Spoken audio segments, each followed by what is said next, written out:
material before we get on to current plans for the coming week. The exam is on, over. Thank you so much. And sometimes in the morning I thought about that. I'll bet I don't turn the microphone on when I get to class today. I better remember that. So I forget. Thank you. The exam is all in.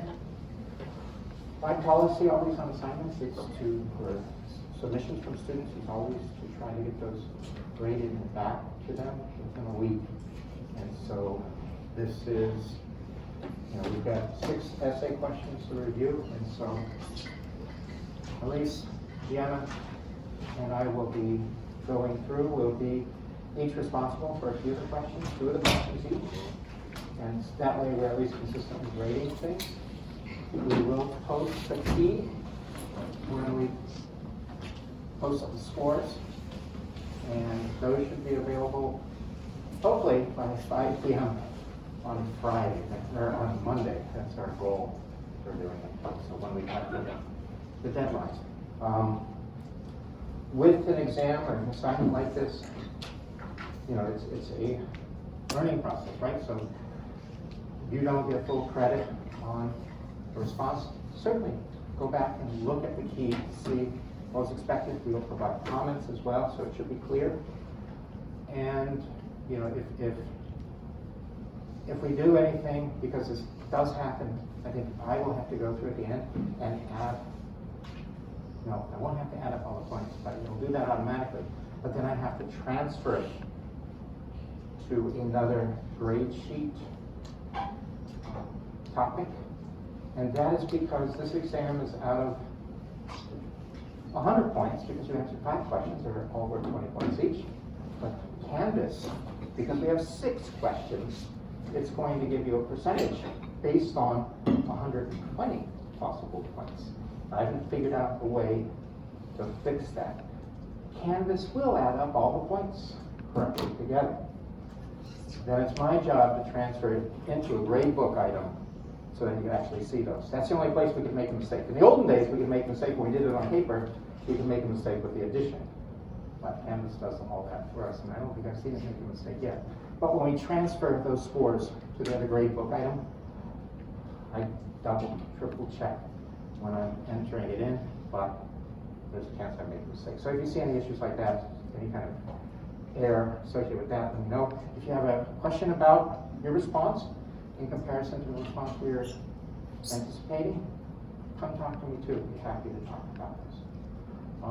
And I think the policy is, you can either come to me, or in the olden days, I think the syllabus still states it this way: go through your GSI, because that was easy for you to submit give the exam to your GSI. The exam then would come to me, and I would evaluate it and get through to the student. But now with the online exams, you could certainly just send me an email and not have to go through the GSI.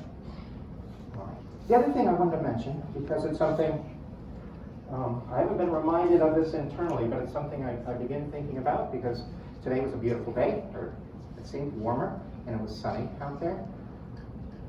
We're going to be approaching spring soon, end of the semester, and I realize many of you are seniors, so you may not be able to participate in this opportunity over the summer, but for those who are not graduating in spring, the Biological Station is a fantastic place for taking a variety of different courses, for taking courses like evolution, ecology, some of the required courses within biology, as well as a variety of other courses on birds and aspects of plants, field mammalogy, fish courses, lots of different fun and exciting courses, and spending a part of your summer at the Biological Station is just a tremendous bit of fun. We're getting some nodding. So how many people have been to the bio station, taking a class there? Only 2. Yeah, so that's fantastic for you all. And nodding in approval. I assume your experience was good too, even though were they online experiences or in person? Both. Both? Okay. It was like 2 weeks there, and then a reduced course load for my summer, but it was still a great experience for them. It's a beautiful, if you don't know where the Biological Station is, It takes me 5 hours. Drive fast to get there quicker. But it's, what is it, exit 323 off I-75, about 15 miles before you get to the tip of the Mackinac. So it's a bit of a drive, but you get up there and there are cabins, there's a dining hall, there are lots of people who are interested in aspects of biology and environmental sciences and so forth. So it's a wonderful place to be and to take courses. I highly recommend it if you have that opportunity. Okay, so that's all of the course business. Any questions pertaining to? All right, so just kind of to catch up where we're at, kind of had the exam, so we're getting restarted again. We are going to focus today and then on Monday on the non-vertebrate chordates, as well as on, that's mostly today. Monday we will cover aspects of vertebrate early evolution and major transitions that they underwent, adaptations that occurred in them. Then on Wednesday we'll be covering aspects of vertebrate diversity. So covering the different groups, fishes, non-avian reptiles, birds, amphibians, and mammals during that lecture. I know, so there are various sections from various chapters that are important for Monday's lecture. Those are listed, those particular pages are listed in the syllabus. For vertebrate diversity, we're covering a number of different groups and all that. Some of these you already read for this, but I realize these are, I'm assigning 4 chapters, I am, but they're all, based on the vertebrate diversity that we'll discuss that Wednesday. This week our lab will be on the non-vertebrate chordates, Cephalochordates and Urochordates, and then next week we are going to have a field trip to the Research Museum Center where we will work with collection managers there. I don't know if you're familiar with Research Museum Center, but it's where the Museum of Zoology, the Herbarium, Museum of Paleontology, Museum of Anthropology, all the research, or most of the research collections are based at this location. Slightly off campus, so we'll have to take, I believe they're giving us buses to get out there. We'll meet as normal for the lab, and then I'm working with collection managers there to get a variety of specimens so that we can directly observe aspects of vertebrate diversity and examine aspects of their morphological disparity, unique traits exhibited by particular groups, and traits that vary within groups.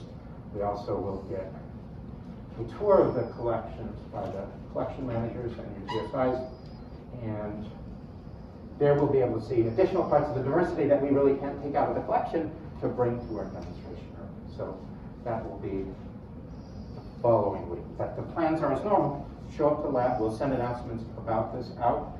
But show up to the lab at the allotted time. Please don't be late.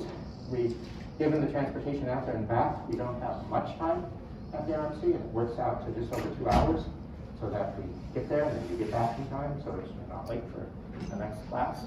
So please try to be on time for that. Otherwise, you may get left behind. And that wouldn't be good. It's not walking distance from here. You could drive out there. There's places where you can find parking where you don't have to pay, but it wouldn't be ideal. All right. So, I guess we talked about this already. We're going to talk. Well, first, I want to talk about the research article assignment. Proposals are due in 1 week, so I want to go through details about it. Some of you have already submitted proposals, and I think I've gone through them all, and I don't think I've declined one yet. So all those have been approved. Well, first I'm just going to briefly talk about that, and then we're going to discuss the chordates, the defining features, what makes a chordate, a little about their taxonomy, and then focus on the biology of the non-vertebrate chordates, Cephalochordates and Urochordates. And this is going to be Monday. I don't have it even in these slides. I didn't give it to you few slides because I think this will take the majority of the time today. So we'll be focusing on early evolution of vertebrates on Monday. So the research summary assignment, it is to take a research article that focuses on some aspect of biology of an animal, and I define that a little bit more finely in a few slides. And typically these are on a particular species, but we have had papers in the past that cover a particular group of species, a genus or a family, so forth. But it has to focus on some aspect of the biology. And a couple things there. It's recent. There's stipulation that it must be something that's been published in the past 5 years. So between 2017 and now is really 6 years, but we're just in the beginning of 2022. So anything from 2017 onward. The other part of this is a research article. So it needs to be a report of a particular study that people conducted, an experiment or observations where they're testing hypothesis or addressing a question about the biology of that taxon. And then they're collecting data and analyzing those data to be able to test those hypotheses or answer those questions. That's a research article. There are plenty of summary articles that are presented. Those are important. People will evaluate large number of research articles to make greater inferences about the results of these, to see if this is a general pattern and so forth. That is not what this assignment is about. This assignment is where people actually performed an experiment, measured things, did observations in order to collect data and then analyze those data. All right. So, first part of this is to identify a particular article that you find interesting, and then you propose it. So again, this is due next week, your proposal. Then, ultimately, what will happen throughout the rest of the semester, you will prepare a summary of that article, and we have sessions reserved at the end of the semester for you all to give quick lightning talks, 2 to 3 minutes on the article. So you'll submit slides that you'll use in your talk. And it's just a quick talk. And part of this, why I like to do this in this class, is because many of you will do a great summary on something, discover something interesting about a particular animal taxon, and who gets to hear about it? Well, you learned about it, and then I read the paper. So there's just 2 of us. So this allows for the entire group to benefit from these activities. All right, so there's the lightning talk, and it's a short thing. If you have problems with public speaking, okay, most people do, come talk with me. If you're nervous about standing up in front of the class for 2 or 3 minutes, come talk with me. In past versions of this class, I've had students who were nervous about doing it, and together we worked out a plan for where it worked. And I did not have any students say, I'm not going to do it.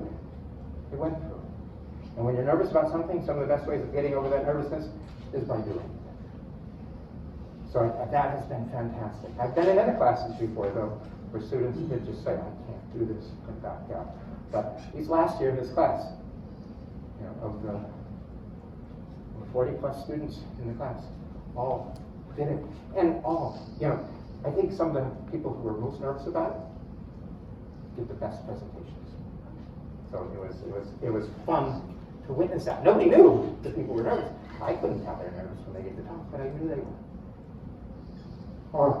And then there is a written report. And there are additional details about all this on Canvas. If you click on those particular assignments, you'll see them. Question? Yeah, so the syllabus says the whole thing is 15%. How does that 15% break down between the proposal, the presentation, and the summary? I believe 90% of it is based on the written summary. 5% is based on the proposal. And then 5% is based on the actual presentation. I believe that's my breakdown. Nope. If you look at the individual assignments, it says that there, but I'm pretty sure that's how I wrote it.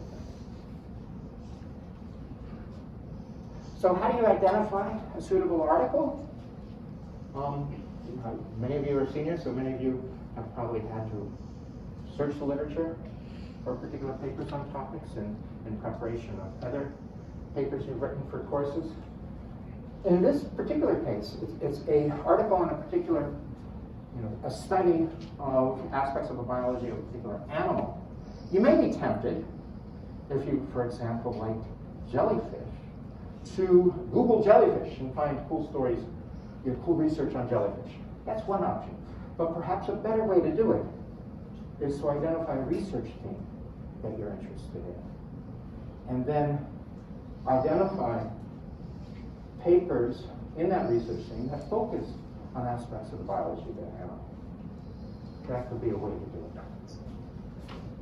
Then I have always used the web of knowledge or the web of science. Back when I was in your shoes, we went to the library and we opened a big index book and kind of went through it, and that was very painful. We did have CD-ROMs where we could do searches, but that was kind of in its infancy back when I was a student. Nowadays, you can search web of knowledge online. Even Google Scholar can reveal papers on these things. And I think if anyone has a question about difficulty in finding something, come to office hours, send me an email, and I'll try to assist you. Examples of what students have done in past years. There's a lot of studies looking at the effects of various factors. There's one very cool one last year, I remember, on noise, on the larval development of, I think it's scallops. But there's lots of studies looking at the effects of various things, looking at the effects of increasing temperature on aspects of, I think there was several on coral physiology and so forth. But there's a lot of studies that evaluate that. What is the impact of this on this particular population? Because we're concerned how it's going to cope with changing acidity, changing pH within the ocean, and so forth. So lots of those. There's been lots of papers on regenerative ability, the ability for organisms to regenerate parts of them when that part is lost. Aspects of behavioral ecology. Last year there was one on sleep behaviors of upside-down jellyfish. Apparently they sleep. Did anyone see that sleeping? I didn't notice. And then various papers on addressing various morphological and physiological adaptations in animals. So these are kind of common themes from past years. But even if your theme isn't up here, something you're interested in, you of course are free to investigate it. And of course this doesn't encompass every topic that was presented in that. All right? So the requirements. So again, it's got to be a research article. I talked about that already. It should be in a peer-reviewed journal. So bioRxiv is a place where you write a paper. You could submit it and upload it to bioRxiv. It hasn't been peer-reviewed. That's not an appropriate place to get a paper. So it must be published in a journal. And if you have any questions about, is this a peer-reviewed journal? Come ask me. Most of those that are listed in Web of Science, for example, are peer-reviewed journals. Google Scholar, you're going to find bioRxiv journals. Published in the past 5 years, we talked about that. And this is kind of the big one. So it's got to focus on some aspect of biology of not just an animal, but a non-vertebrate animal. Anyone guess why I do this? And it's not just because I hate vertebrates. Why? Because we were very vertebrate-centric in our education and knowledge of animals. Exactly. We tend to be very vertebrate-focused, and past years when this wasn't a summary of a review article, but instead a review of a particular taxon, 90% of papers were on vertebrates. And probably 90% of those were on mammals. So very specifically focused on a particular animal. So I tried to expand it So, and also it needs to focus on the biology of the animal. You may be interested in corals and interested in the association they have with their zooxanthellae. If it's a study, though, of those zooxanthellae that occur in corals, zooxanthellae are eukaryotes, but they're not animals. So that wouldn't be an appropriate study. It's a focus on the microbiome of an animal. That doesn't reveal anything necessarily about the biology of the animal. There are lots of papers looking at how genetically differentiated populations are. If that's just a study interested in how differentiated they are, what does it tell us about the biology? Not much, unless they go that extra step to apply it to aspects of the biology. Systematics or taxonomy. That's important, but usually doesn't focus on aspects of the biology, evaluating some aspects. So there are lots of areas that we don't include. So it must just focus on biology of a non-vertebrate animal.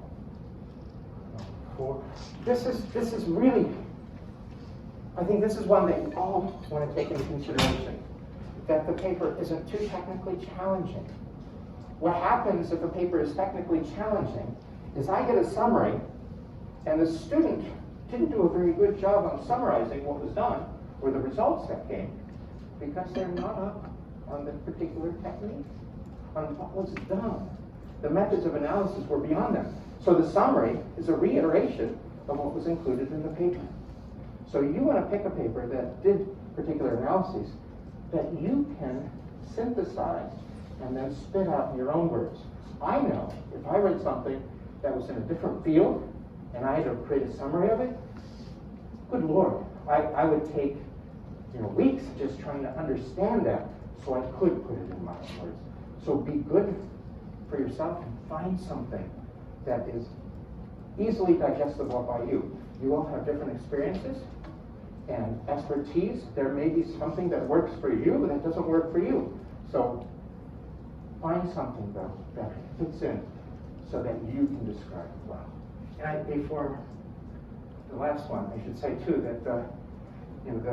that is when it comes down to grading the papers, what I often am grading down for in these summaries is just that. When the summary ends up being a paraphrasing of the article instead of something that the student understood and produced. So when you do a summary of an article, read it, make notes, and then kind of put those notes away and try to put your thoughts together so that you're just not simply paraphrasing. And the problem is when it's technically challenging, the only thing you can do is paraphrase or spend weeks trying to figure out what the hell it was that they did. Okay, and then the only other requirement, and so far I haven't had this come up, but just that the paper hasn't been proposed by somebody else already. That's hard on me because I got to keep track of all these things and let's see who's done what. And there's so one. So this assignment that's due next week, you need to provide a full citation, brief description of what that summary is about. Due next week. Oh, so it is. So 5%. 5% is determined from this. I will provide comments. So far, this band looks good. And then maybe just some additional comments about things. And I'll try to do this again. With those who have already submitted this, I've been able to get back to everyone so far. Next week, immediately, shortly after, within a week, I will try to get these as soon as possible so that you can get the okay, or be notified that no, this is an appropriate one. And this is something so that you're careful about what the assignment instructions are. I lost battery. So that you're aware, so it has to, last year I got a few that weren't published in the past 5 years. Last year I got a few proposals that were on vertebrates. And I said, you didn't read the assignment instructions, so I kind of need here. And if, then something that what else focuses non-vertebrate, published in the last 5 years, and isn't a research article. I don't think I had any that were in a research article last year. But if you miss out on some of these things, I want to take some points away from this assignment. Usually I just give 5 points if somebody submitted a proposal. If it's not approved, I will write back and say, find another one because of this reason. Not because another student chose it, for example. But and again, this is mean, but just make sure you read the instructions. I can try to get back.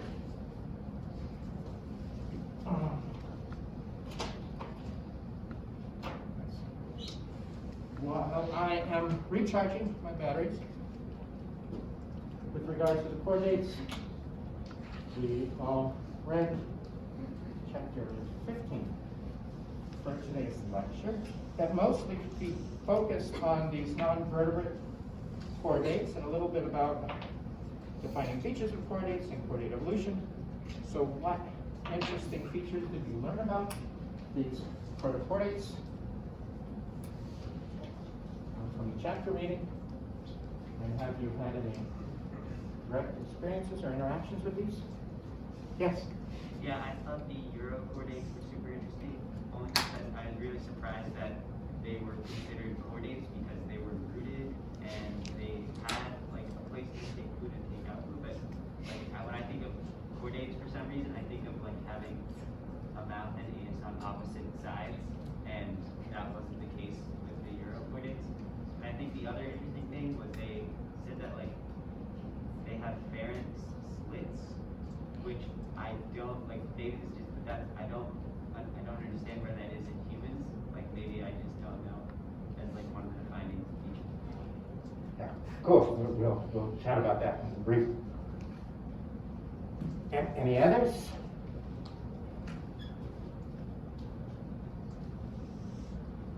Yeah. I thought the cephalochordates were pretty interesting. Their nervous system structure, how the nerve influenced along the entire length of their dorsal body. I thought that was super interesting. It seemed almost like a precursor to more vertebrate evolution.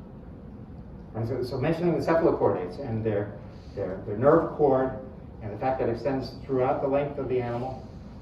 Little, not a brain like we see in vertebrates, but at least a little tiny bit of a swelling there. Yeah, the cephalochordates are way cool. Lots of people study them in order to understand aspects of potentially early evolution of vertebrates. Are there highlights?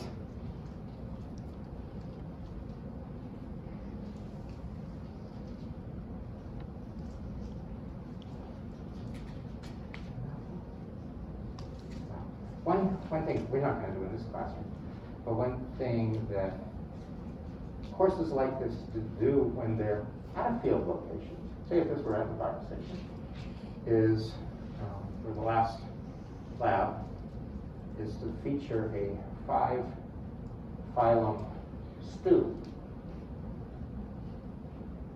And the goal is to make a stew or to have a meal that includes 5 phyla.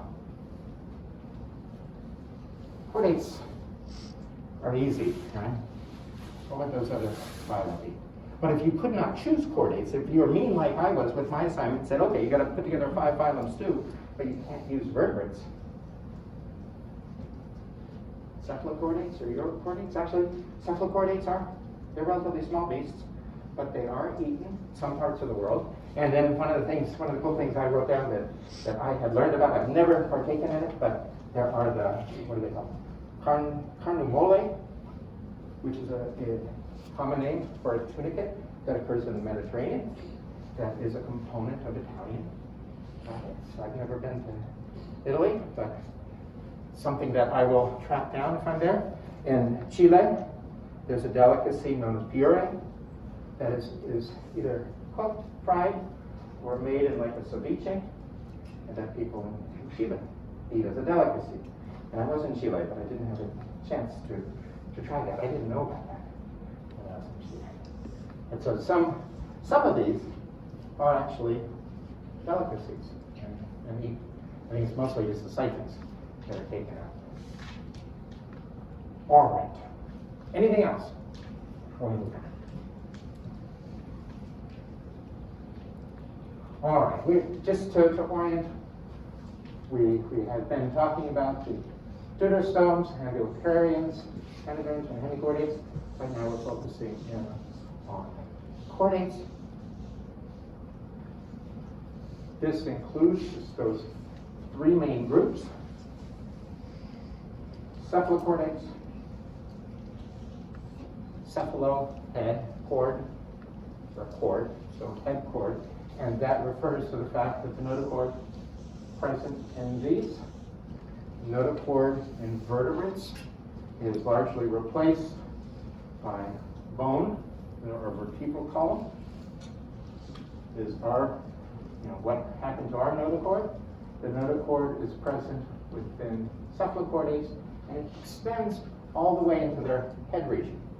That's why the name Cephalochordate. The cord runs into the head region. Urochordates. Anyone know what Uro means?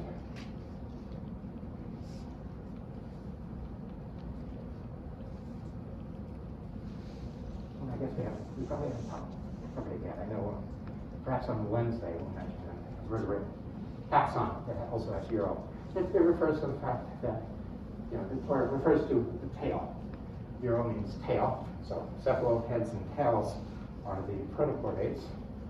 The urochordates are known as urochordates because not in this adult stage of these tunicates, but in larval stages or adult stages of some members of this group have a notochord that is predominant within the tail region. So that's the reason for the different names. So we're already talking about some of the features. So what are the diagnostic features of chordates? Yeah. They have to have a notochord sometime in their development. Beautiful, yes. And part of the name of the group.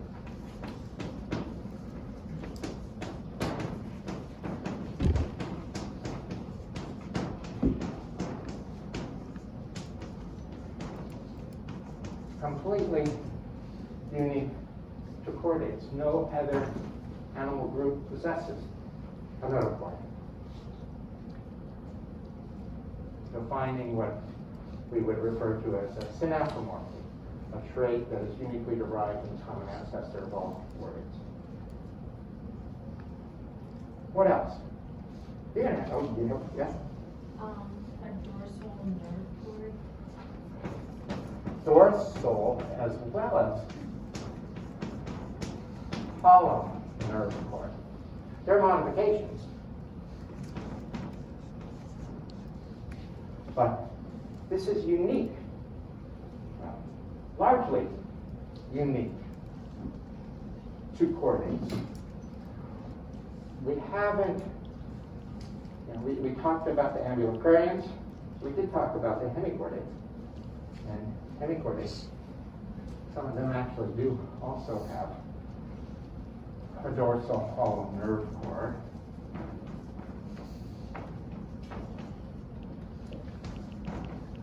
But what we'll see when we cover protostomes is that it's a ventral nerve cord. Yes? Right after we were going over what you find about the reading, but the slits, you have to have Oh, slits in the pharynx. Exactly. So these pharyngeal slits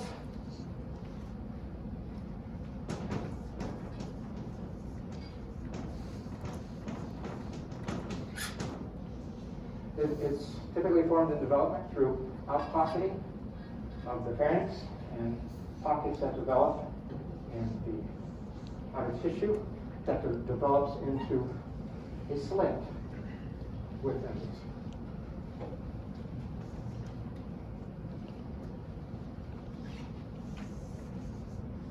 We also see these present in hemichordates. In the book, when it introduces the deuterostomes and ambulocarians, it mentions this, that a defining feature of the deuterostome is the presence of these pharyngeal slits.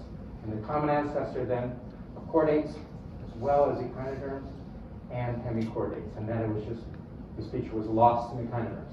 That's one view. There are others that question whether or not those are homologous structures in hemichordates and chordates.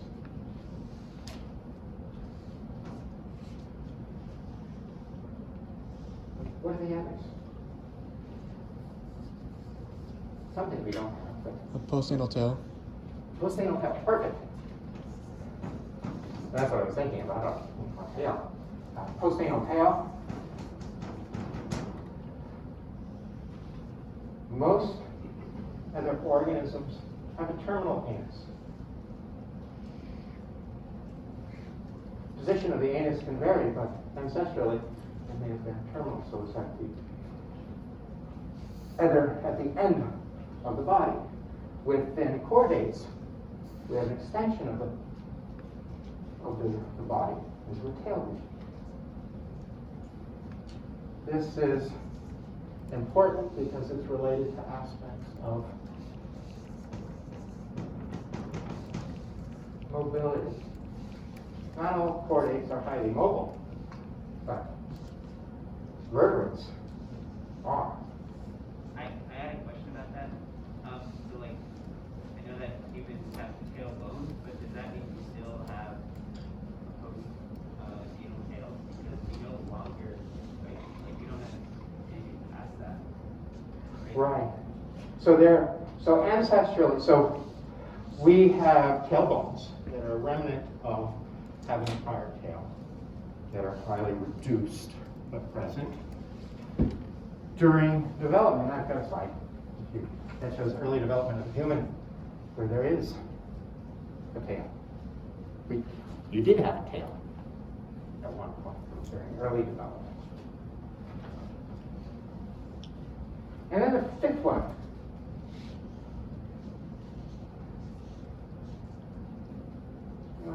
Fifth. This one I think is probably the most difficult one. Remember, but it's what's referred to as the endostyle. Within vertebrates, this is apparently homologous for the thyroid gland.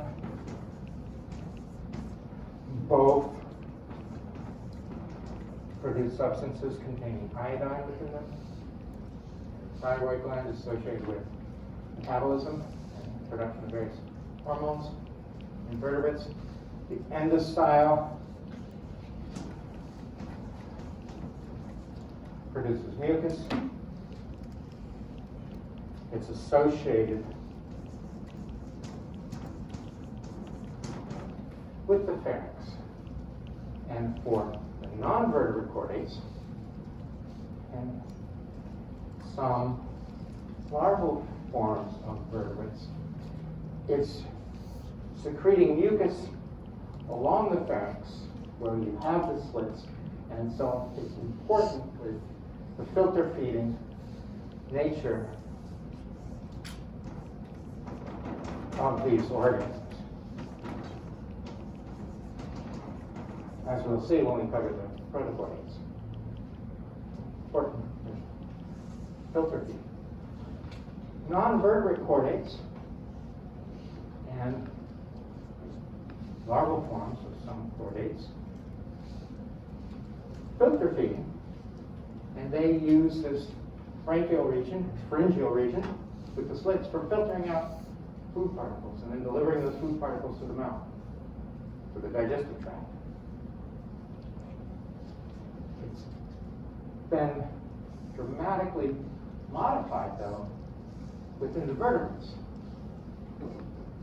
Vertebrates, that branchial area, pharyngeal area, has been vascularized, lots of blood vessels around it, and muscularized to where it's capable of moving. The pharyngeal basket of a tunicate moves water through it, through ciliary action. Pharynx and fishes and so forth, muscularized vertebrates for movement of water within that region. And it's important then for gas exchange. So there's been a modification from filter feeding to gas exchange with regards to pharyngeal slits within the chordates.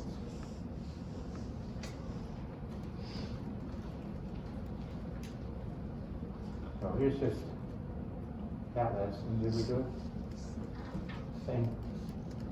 Same thing, showing aspects of this dorsal nerve cord. It's dorsal to both digestive tract as well as the notochord within chordates. What we'll see when we're looking at other groups. If this was an annelid, for example, there'd be no notochord, and the nerve cord is ventral.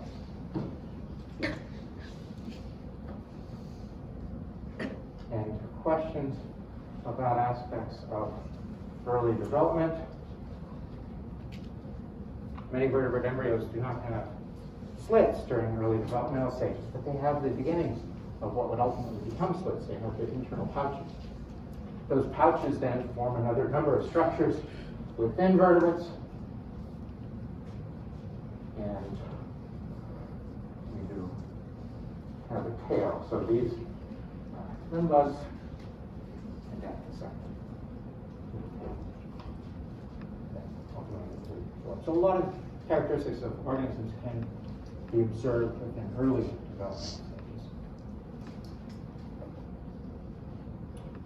And I did not go through a lot of details. The notochord.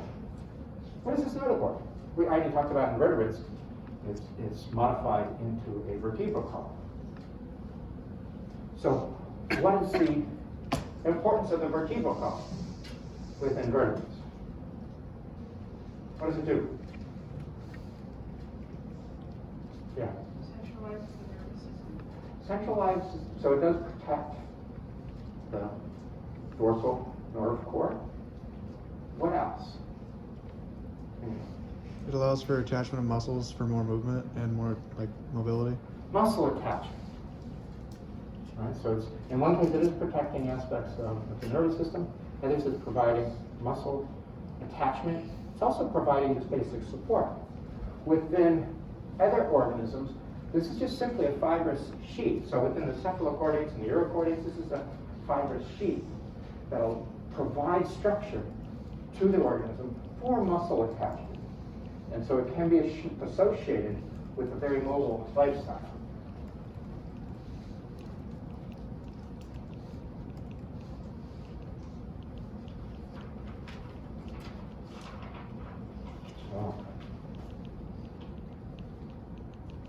So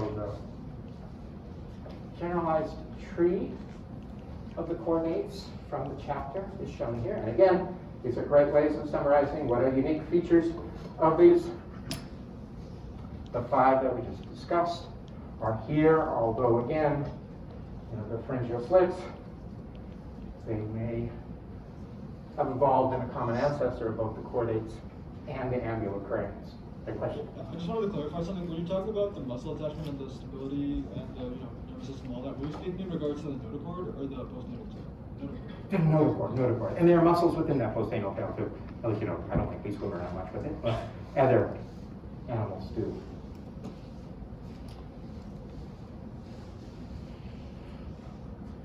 This too, so we have this, these are all the vertebrates. And when I was referring to some larval forms that still filter feed at fish of larval stages, aniseed larvae they're referred to as, that filter feed, and they look very reminiscent of what we'll see as cephalochordates look like. These are all the vertebrates forming this large in-group here. Within chordates, there's 70,000 species or so. About 67,000 of them are vertebrates. Urochordates make up about 3,000. Cephalochordates, there's only around 30 species of cephalochordates. So it's a highly lopsided taxon. Phylogenetic relationships of these groups has changed through time. Early on, these things, tunicates were thought to be mollusks. And I think when we show tunicates, you may see why. They do not, as adults, show all of the characteristics of the chordates. They show some, but not all. Cephalochordates have all the characteristics of chordates. So early views on relationships of these groups were that cephalochordates are the sister group to the vertebrates, because they all exhibit all of those features in common. However, like has happened, we talked about this before, molecular phylogenetic results so has challenged that view, and it's since been found that Urochordates group as the sister to the vertebrates. And then there are features, neurocrest cells within vertebrates are an important embryonic tissue that's associated with formation of the cranium and various glands and other structures within vertebrates. They're present throughout that neural tube that ultimately forms into the nerve cord. Neurocrest cells, though, in Urochordates have a much smaller population. They're apparently responsible for the formation of the outer covering of these, or the body wall of these animals, as well as their siphons. So they seem to have different effects. Whether or not these neurocrest cells are homologous in both groups, it's hard to say. But at least there are some features that they do share in common that suggests these two are more closely related to each other than they are to the Cephalochordates. Cephalochordates have no obvious neurocrest cells.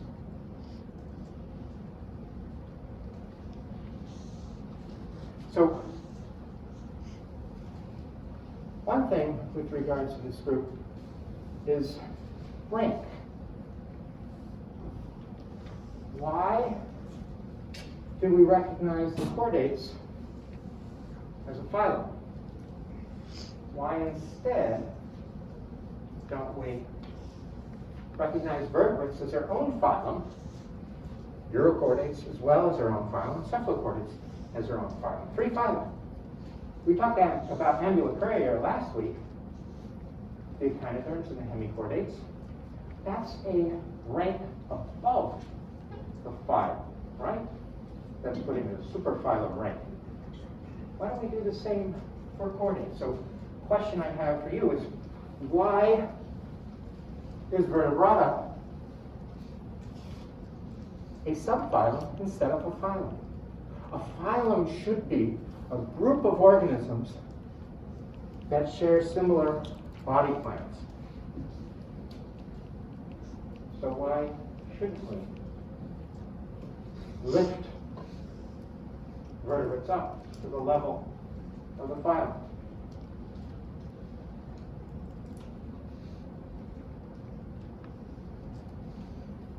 I might be wrong, but I think it's because all of these taxa possess some form of the notochord at some stage in their life, regardless of their morphology. So you could identify some features that are shared amongst these subphyla to unite them in the phylum. They have very different body plans. How are, I guess, broader, more philosophical questions, how do we rank groups in biology? I just said common body plan should be a phylum.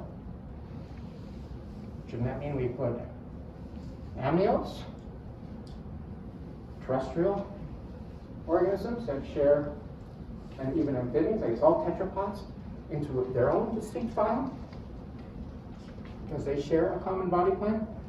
These are subjective categories where we put a particular rank. What really matters within biology is what a species is, though that's an extraordinarily difficult question as well. These higher ranks, subjective in terms of where we place particular things. But there is a push. The paper came out a few years back for recognition of vertebrates as their own phylum. And they give a review about how vertebrates were viewed in the past. In the late 1700s, Lamarck viewed vertebrates as a distinct group. The cephalochordates and the tunicates were actually placed within mollusks. No question? This is like more of a question about the Urochordates categorization, but like you said, Urochordates were previously mollusks. Why were they used like just by looking at them? Like why? Because they don't have like the foot, right? And isn't that like one of the core things of mollusks? That they possess a foot, right? But they have siphons. They filter material. They have two siphons, like many bivalves have two siphons, an incurrent and external siphon. So tunicates do resemble. They don't have a hard outer covering. It's more of a soft outer covering, made of cellulose-like material. So I could see the interpretation that these are bivalves that have simply lost their hard shell, like we see slugs that. Snails that have lost their shells. Maybe these are interesting organisms that are related to bivalves that lost their shells. I guess they wouldn't be thinking about relationships here. Of course, at this point in time, we weren't viewing things in an evolutionary framework. We were putting things into similar groups based on similarity in appearance. So like what was the push that ultimately moved them to vertebrate? Was it the discovery of a notochord? Was it the realization that they have like these 5 things somewhere in development? Like what was the final thing? Yes, and we'll get there. We will get there. These were based on observations of adults. And here I'm not sure why you put cephalochordates in with mollusks. They don't look like mollusks. They look more like vertebrates than they do look like mollusks. But adult tunicates don't look like Urochordates at this point in time. But then it was subsequently realized cephalochordates are related to vertebrates, and so they were put in the same phylum and separated based on the presence of bones, the skull, craniata, or not, acrania, those vertebrates that don't have bone. Ultimately, and I don't think it was Lancaster who discovered this, there was another researcher. After Darwin, there was a huge renaissance in terms of developmental studies on organisms, because those were often where you can see traits that are shared. And although adult Urochordates, tunicates do not have all of the features of the chordates, the larval forms do. So then it was placed within vertebrata, recognized as these different groups. In the late 1800s is when the scheme that we follow today came up. Proposed a single phylum, Chordata, due to the presence of a notochord, and then the 3 subphylum that we continue to recognize to today as these separate units. What they propose in this paper is to erect all 3, because you couldn't, if you erected this to a phylum, you also have to do the same for these, would have to be independent phylum, because they're no longer subphylum. If they're subphylum of one group, it's a paraphyletic group, right? Because it doesn't include the same group. So if we do vertebrates, we have to do cephalochordates and urochordates to erect the phylum. How would you make the case for vertebrates being recognized as a phylum instead of a subphylum, and saying that, so this is kind of what they're doing. Currently we have this situation where we have the chordates is a phylum, and the urochordates, cephalochordates, vertebrates are the subphylum. They are proposing this. What could you present to argue for this view? Why should these 3 subphyla now be raised to the rank of a phylum?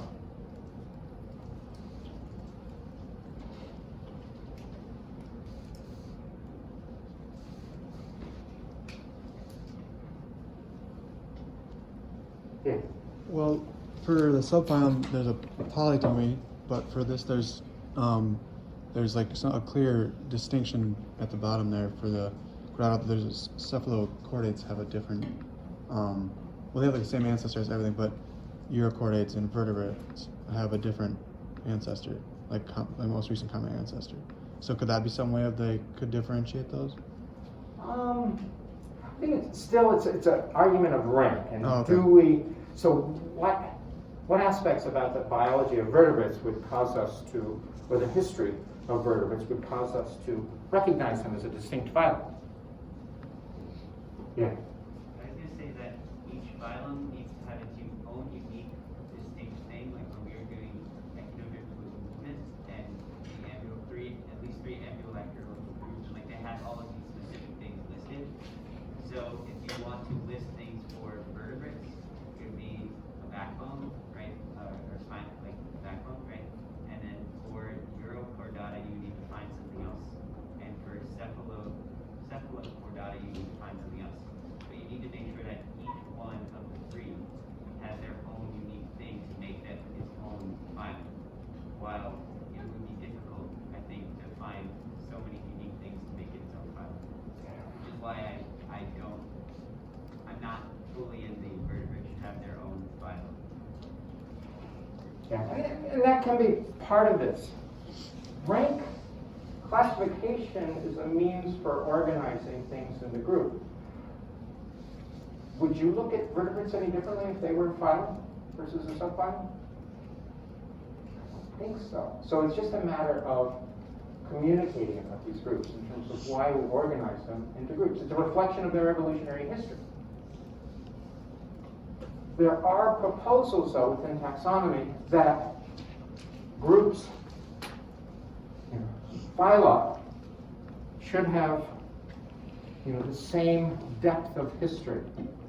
So if I were to, who knows, how old are mammals as a group? When do all extant mammals, when can they trace them? They trace themselves back to a common ancestor? When is that?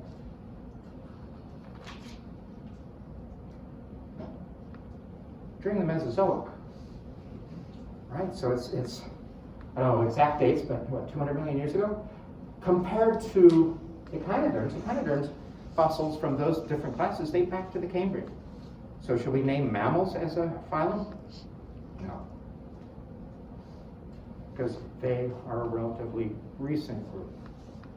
They show a lot of features that are distinct to them, but they're a very recent group. So we can look at age as a possible means for saying this should be a particular rank. It doesn't always work that way, because I know primates date back to the early part of the Cenozoic, and they are, I don't know how many families of primates, how many families of primates are there? Yeah, so right now, for the traditional view, what's been the two or three, I guess, like the most predominant reason for the current organization? So what are the predominant reasons? So the arguments of this paper are that aspects of their morphology, aspects of their gene evolution, kind of gene duplication events that are unique to vertebrates. So a lot of molecular and morphological traits that are unique to the vertebrates are enough to characterize them as a distinct phylum. I think you should see that this is a semantic argument, and really rank is not important. But when it does come down to something objective like timing, which is the case that they make, here's a case, this is a tree not that they produced, but the tree that they got from another study. Again, this is a review study. They gathered lots of data from different studies. And their argument, I think I wrote down the names, or the numbers so I wouldn't forget. Their argument is if we recognize the Ambulocraria as a superphylum rank, and Hemichordates and echinoderms as distinct phyla, we can estimate the age at which these phyla separated. And that was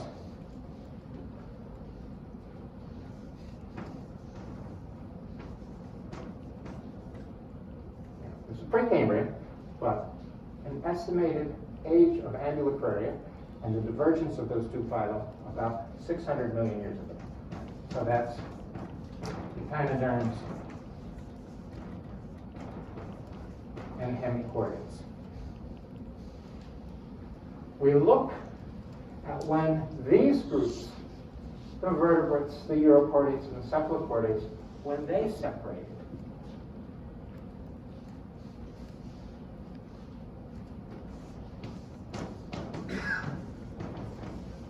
650 million years ago.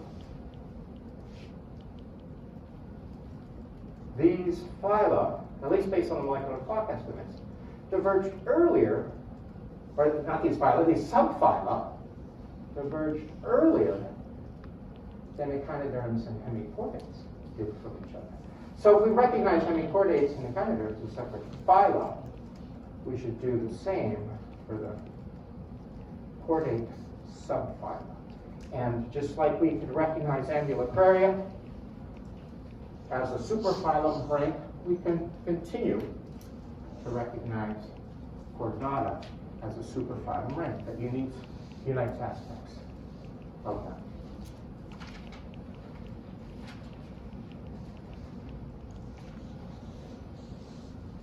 Frankly, with me, lifting them to the rank to distinguish aspects of their uniqueness is not so important. Oh, that's what I was in. Earlier I was talking about primates, and I don't remember how many different families of primates there are, but I know there are at least more than one. There are multiple families of primates. Primates go back to the early Cenozoic, and multiple families. This, and I'm not blowing my own horn, but the group that I work on also emerged during the early parts of the Cenozoic. And there are maybe 2, maybe 3 times as many species of these snails than there are of primates species. And there's, if you look at it the right way, there's just the same amount of morphological diversification within my clone cells as there are in those. But it was only one genus up to about 7 years ago, and it's still only one family. So multiple families of primates, only one family of cones. It really doesn't matter. We're still able to communicate about these things in effective matters. The rank of things is not really all that important. Question? I was going to say, does diversification matter at all? Like the number of species? Like you were making the argument that there are more diversifications, like 2 because of snails, right? Then does that matter? Because birds and crocodiles, based on that, not biologically diverged around the same time. Right. But there are so many more species of birds. So does the number of species actually play a role? Not in terms of the rank, but why could it play a role? It could play an importance in terms of, and it doesn't matter what the rank is, but the fact that we have groups to define members of that. If you have a group with 900 species and they're all in one genus, there are some members of that group that share more recent common ancestor features in common that you can't easily define as such because there's not a name for those individual groups. So the more individuals you have, the more you should be classifying them into separate groups. That would only be my argument there. That's, I think, what I was thinking of with regards to that. So we have many more things to organize. We should have more categories.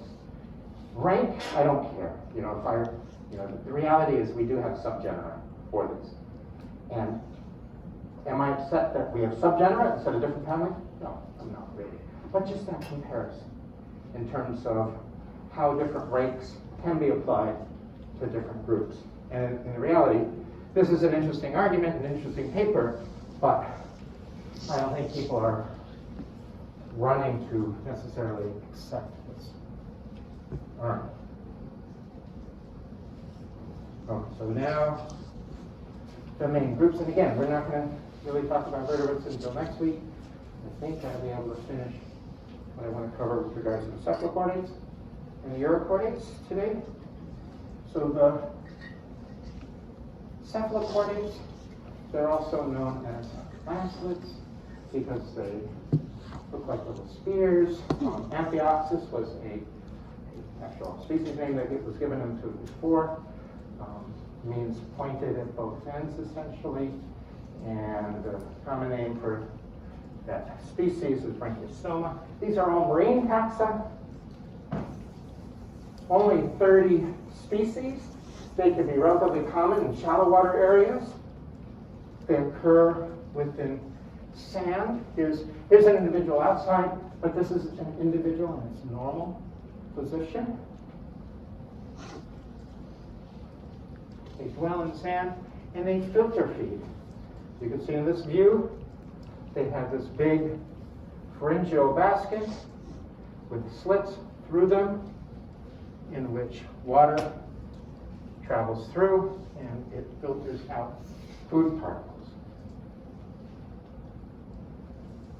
Here's a diagram from the text showing aspects of the anatomy,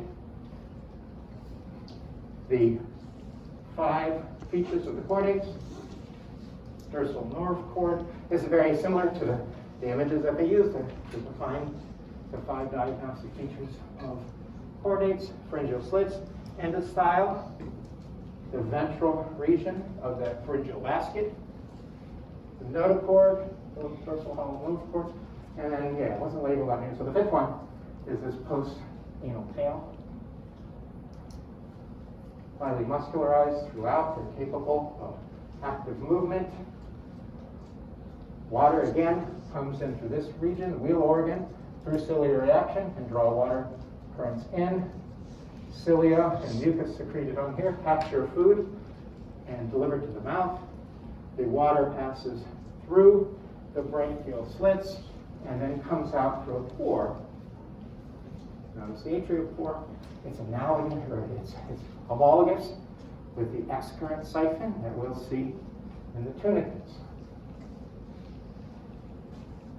Food is brought in to the gut.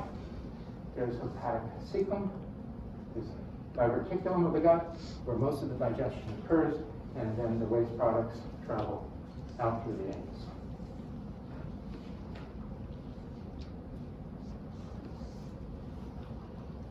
Cephalochordate-like things have been observed in fossil deposits from the Cambrian. There are a variety of different species that have been characterized and observed and interpreted to possess notochords, segmented muscles that are at least reminiscent of cephalochordates, potentially, very early ancestors of vertebrates as well. Their life history. These tend to be dioecious species, so we have separate male, females. We're hoping to get some live ones in lab this week to observe. If not, we have some embedded and they're reserved samples of them.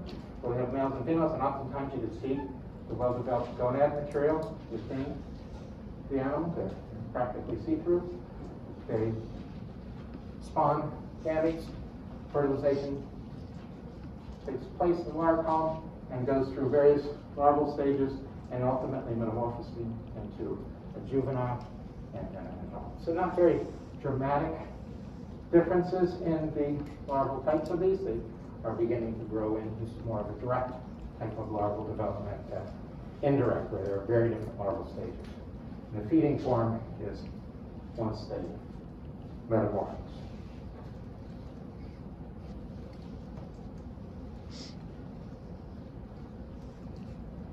I have a little video, and I'm going to skip it, and I'll post a link to it on our website, because it takes a few minutes.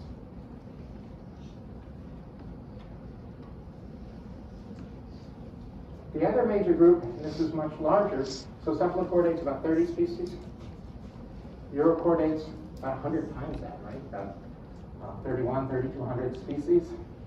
Vertebrates, again, somewhere around 67,000 species, most of those being fishes. Within the Urochordates, there are a couple of different groups. Vast majority of them are these, what are referred to as ascidians. Ascidia means wine bag, because they're bag-like shaped, and at least for these solitary ones, this is where the resemblance of a bivalve comes into play, because they have an in-current, an ex-current siphon. They have an inner structure that they're using to filter. Bivalves have a gill. These have a different brachial structure, but early on, these were assumed to represent mollusks. These are shown in red up here, and at least according to this phylogeny, it's a paraphyletic assemblage of different groups embedded within it. Then there are the Thaleasians. Thaleasia means kind of glowing or luxuriance. They're usually see-through things. And they're similar to Ascidians in terms they have an incurrent and excurrent opening to them, siphon, but instead of being adjacent to each other, these are located at opposite ends of the body. But still a similar, and these engage in a similar feeding mode that we saw for the Cephalochordates. Water passes through a branchial chamber, and food items are filtered out from them. These cases it goes around, these cases it's flowing through, much like the Cephalochordates. And there are a couple of different major groups of these. I didn't say, but Ascidians, there are 3,000 plus species. These other groups have less than 100 species each. All of these, like the Cephalochordates, are marine. The other group, Appendicularia, is shown here. They're also known as Larvaceans. And whereas all of these different groups don't show any obvious chordate features in adult stages, larval stages, some of these do. The Ascidians and the Doliolids have a larval stage that has all these. These two do not. So all of these diagnostic features were lost in these groups. They only possess a few of them. These, the larval stage of these other groups, is what is found as the adult. So this may be a case of neoteny due to changes in rates of development of the body relative to parts involved in reproduction. So it's presumed that this may be a larval stage that has been retained and become sexually mature. And this outer thing here, so this larvation, the actual animal is here. All of this is a house that it secretes, that uses as a large filter feeding structure for capturing particles from the water. So again, the Urochordates, the first group, Acidaceans. These are known as sea squirts. They come in a variety of different morphologies, lots of different species. They can be shallow water, they can be deep water. They can encrust various man-made structures. So these large batch of tunicates encrusting a pure pylon. There are various invasive species that invaded different parts of the world. Their anatomy as adults, we can only find two of the chordate features. This branchial basket or pharyngeal basket, pharynx with the slits, endostyle,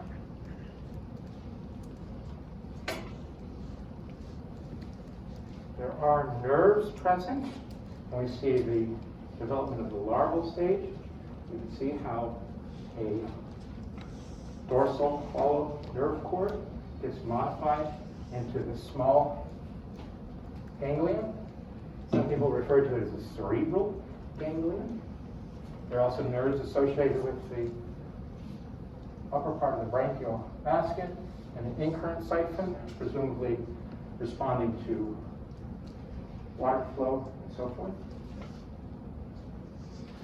In these, similar to the Cephalochordate, water comes in through the incurrent siphon, the front of the beast on the Cephalochordate, and then passes through the slits and emerges out the excurrent siphon, or the atriopore, what it's referred to within the Cephalochordates. Food particles then, gathered mucus brought in to the gut where digestion occurs. Oh, if we did. One thing nobody mentioned, people have mentioned this in previous classes, these tunicates have an interesting heart. Well, let's see if we can see this in any of the specimens we have in lab. The heart pumps a few beats in one direction, so it's transporting fluids in one direction, and then it reverses. So those fluids go the opposite direction. These are monoecious, hermaphroditic taxa. gonads are a combination of ovaries and testes.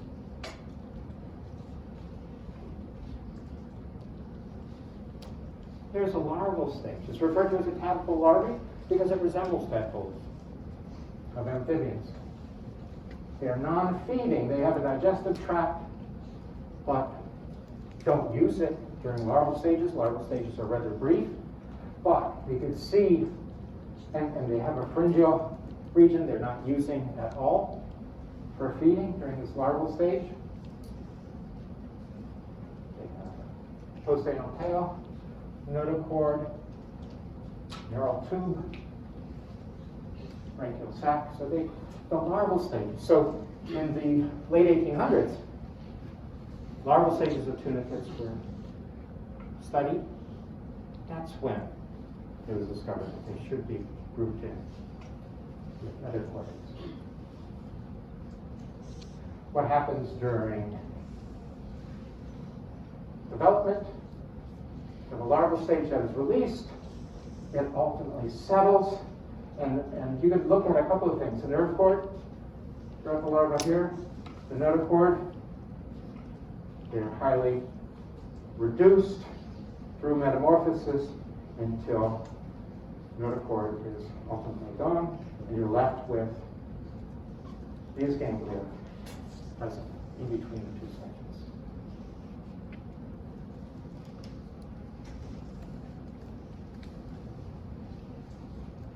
Ciona intestinalis is a common temperate species of tunicate.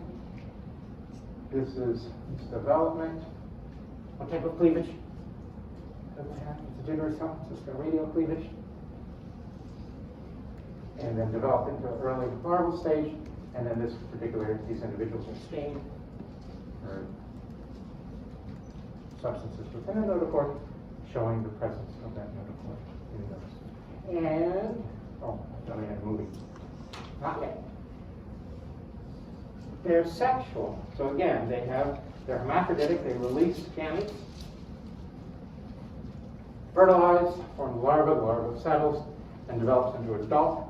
There are solitary tunicates that would just remain as a single individual.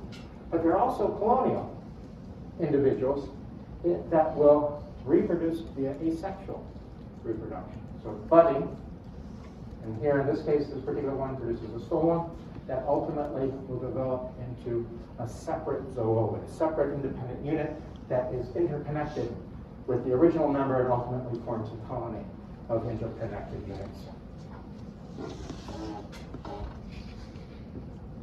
And here's a compound tunicate. It's not very big here. The individual zooids are quite small. It's impressive to see the tadpole larvae that are produced. So some species, fertilization takes place in the water column. Other species, it takes place within the individual. Sperm are brought in. Fertilization takes place internally, and then ultimately a tadpole larva is released. I think this is the last thing we're going to get to today. You can see it over here. Little tiny tadpole larvae.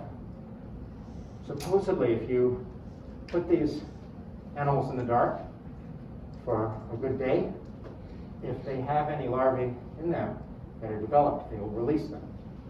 And we've tried this in passages and haven't been able to do it, but I've been able to get this clip. So they're very, very tadpole-like little beasts. And that's where you can see the similarity to the chordates. And I mentioned this already, the solitary forms. There are colonial forms. You can see this is a form that's formed by a lot of budding. And then there are what are called compound forms. These are colonial. But here you notice that each kind of individual zooid has two different siphons, the incurrent and outcurrent. With compound ascidians, they share a common excurrent siphon. A lot of different zooids share the same excurrent siphon and have their own independent incurrent one. And this is kind of a diagram of what they look like. So incurrent canal, branchial chamber, and then the excurrent canal here with another individual located nearby. So they're all within the same tunic, outer covering, covers them, and shared matrix around them. And they share common nature force expert. So, on Monday, I'll have to talk briefly about the other groups. I want to talk about the Thaleasians and the Thaleasians and the Larvaceans are rather small groups, but I have a few slides for them.